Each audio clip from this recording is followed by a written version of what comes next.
कपड़े धोने वाली बहू। शादी के पहले से ही विभा को कपड़े धोने का बड़ा शौक था।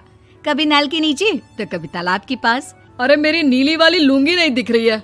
विभा की अम्मा, कहाँ रखी है लुंगी? अरे वो तो विभा ने परसों ही धोकर रखी थी आपकी अलमारी में, देखो वहीं होगी।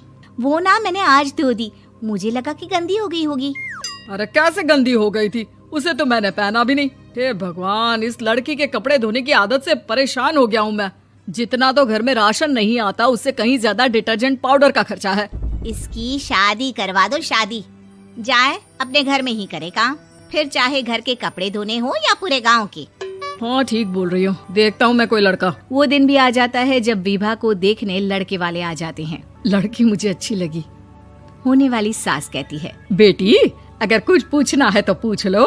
वैसे तो हमारी लड़की बहुत ही शर्मीली है, जो बोल दो वो मान लेती है, इसे क्या पूछना होगा। अरे कैसी बात कर रही हो माँ, मुझे इन लोगों के घर रहना है, सवाल तो कई है। हाँ हाँ बेटा, पूछ लो ना, क्या पूछना है।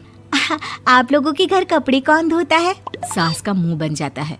देखो, अगर तुम ये कहना चाहती हो कि तुम्हें कपड़े धोने नहीं आते तो सुन लो, कपड़े मैं ही धोती हूँ, लेकिन तुम्हारे आ जाने के बाद मैं रुमाल तक नहीं धोऊंगी। अरे चुप रहना भाग्यवान, बहू बेचारी घर आई नहीं, उसे डराना शुरू कर दिया।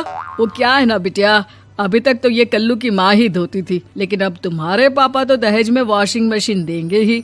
तभी विभा की माँ बोल पड़ती है, सवाल भी पूछा तो क्या। वैसे भाई साहब, मशीन की तो फिर भी कपड़े धोने की कैपेसिटी होती है। मतलब जो बिटिया दे रहे हैं ना विभा, इसे कपड़े धोने का बहुत शौक है। ये आप लोगों के क्या, आस पड़ोस गांव मोहल्ले सबके कपड़े धो दे और उफ तक ना करे। बाहर देखा नहीं आपने कितने कपड़े सूख रहे हैं? सब हमारी बिटिया ने ही तो धोए हैं। बस भी करो ना माँ, शर्म आ रही इतनी तारीफ सुनकर।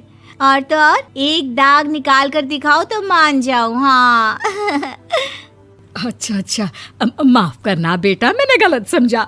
हमें तो रिश्ता बहुत पसंद है। और ऐसे जुड़ जाता है रिश्ता कपड़े धोने का शौक रखने वाली विभा का। उसकी शादी हो जाती है कोयला फैक्ट्री में काम करने वाले कल्लू के साथ। शादी के बाद अचानक विभा चिल्लाती हुई सास के पास आती है। सासू माँ, अरे सासू माँ कहाँ है आप? ये तो धोखा है, धोखा दिया आप लोगों ने मुझे। इसे ससुर के चक्कर के बारे में पता चल गया। अरे तो उसमें तुझे क्यों धोखा मिला है? अरे नल में पानी नहीं आता, कपड़े कैसे कब धुलेंगे? अच्छा, तू पानी नहीं आ रहा उसकी बात कर रही है। तो आपने क्या सोचा? कुछ नहीं। अच्छा, तेरी माँ ने कहा था कि कपड़े धोने का शौक है तुझे, याद आया मुझे।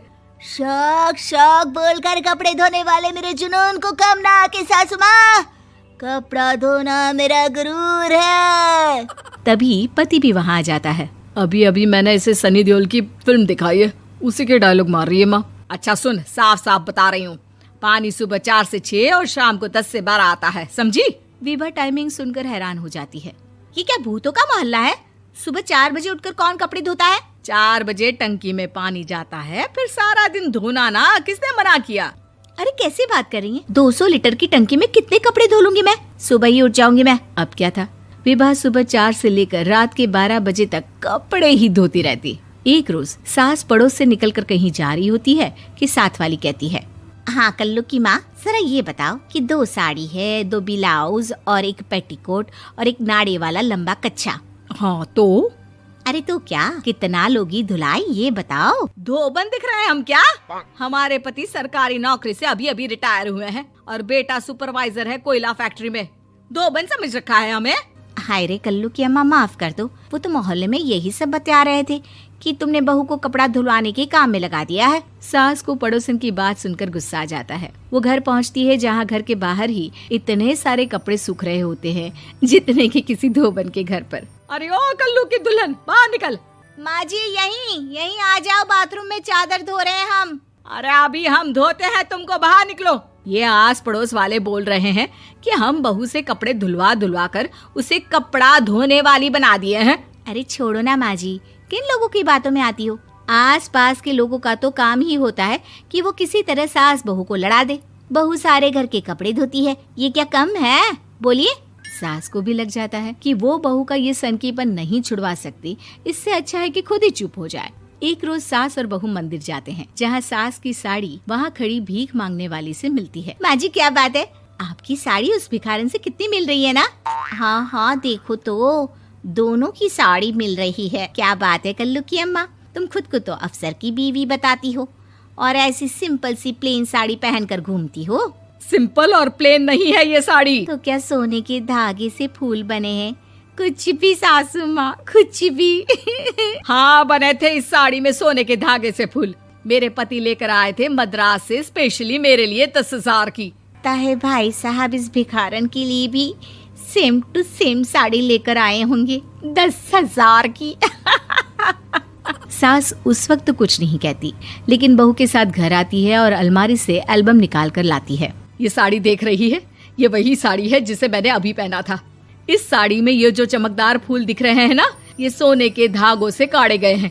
लेकिन तू लोकल वॉशिंग मशीन ब्रश से घिस घिस कर सारे फूलों को निकाल कर साड़ी प्लेन कर दी।